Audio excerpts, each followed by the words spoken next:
ആണവ പദ്ധതി പുരോഗമിക്കുന്നതിനോടുള്ള പ്രതികരണമായി അമേരിക്കയും ദക്ഷിണ കൊറിയയും നിലവിൽ ജപ്പാനും തങ്ങളുടെ ത്രികക്ഷി സൈനികാഭ്യാസങ്ങൾ വിപുലീകരിക്കുകയോ പുനഃസ്ഥാപിക്കുകയോ ചെയ്തതായാണ് വിലയിരുത്തപ്പെടുന്നത്.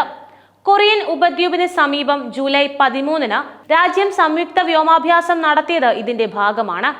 അവരുടെ ഉന്നത സൈനിക ഉദ്യോഗസ്ഥർ സിയോളിൽ യോഗം ചേർന്ന് പ്രാദേശിക സുരക്ഷയ്ക്ക് ഭീഷണിയായ എല്ലാ നിയമവിരുദ്ധ പ്രവർത്തനങ്ങളും അവസാനിപ്പിക്കാൻ ഉത്തര കൊറിയയോട് ആവശ്യപ്പെട്ടതും റഷ്യയെ ചൊടിപ്പിച്ചിട്ടുണ്ട്.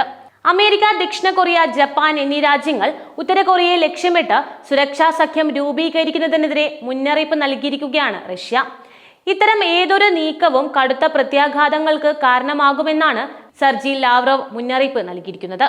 സഖ്യകക്ഷിയായ ഉത്തര കൊറിയ സന്ദർശിച്ച ശേഷമാണ് അദ്ദേഹം ഇത്തരമൊരു പ്രതികരണം നടത്തിയിരിക്കുന്നത്.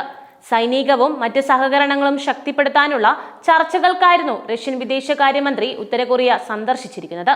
ജൂലൈ 12-ന് ഉത്തര കൊറിയയുടെ കിഴക്കൻ വോൺസാൻ നഗരത്തിൽ വെച്ച് സെർജി ലാവ്റോവ് ഉത്തര കൊറിയൻ പ്രസിഡന്റ് കിം ജോങ് ഉന്നുമായി കൂടിക്കാഴ്ചയും നടത്തുകയുണ്ടായി.